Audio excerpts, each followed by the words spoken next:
Edustaja Plenković, 2 minuuttia. Hvala lijepa potpredsjedniče Rehn, poštovani predstavniče talijanskog predsjedništva gospodine Della Vedova, poštovani gospodine Vimont.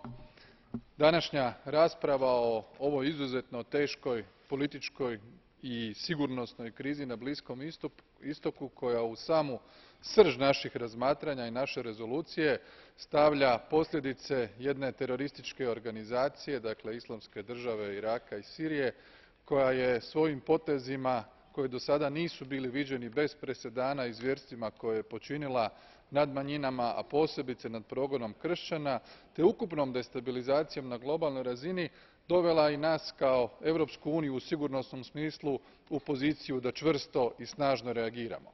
Stoga se i ja priključujem velikoj osudi svih naših kolega, svega onoga čega smo svjedoci u proteklih nekoliko mjeseci i smatram da je na nama i da podržimo zaključke jučerašnje konferencije u Parizu, gdje je sasvim jasno kazano da rješenje ovoga problema ne može biti jedino političkim i diplomatskim sredstvima. Vidjeli smo brutalna ubojstva 2 američka novinara, nažalost vidjeli smo i ubojstvo Davida Hainesa, britanskog humanitarca, ujedno i čovjeka koji je svoju obitelj zasnovao u Hrvatskoj, te njegovoj obitelji upućujem izraze sućuti ovdje.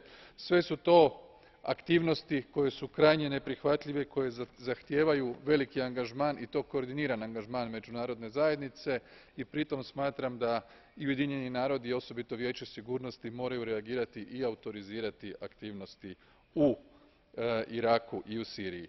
Prema tome, na nama je u tjednima koji su ispred nas da učinimo maksimalni napor kako bi se u biti globalna opasnost ISIS a riješila.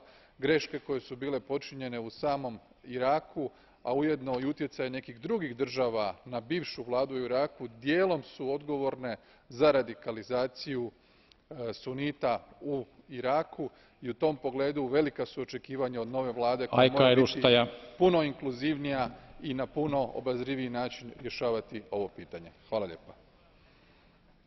Kiitos. Seuraavaksi edustaja Tökes, 2 minuuttia, olkaa hyvä.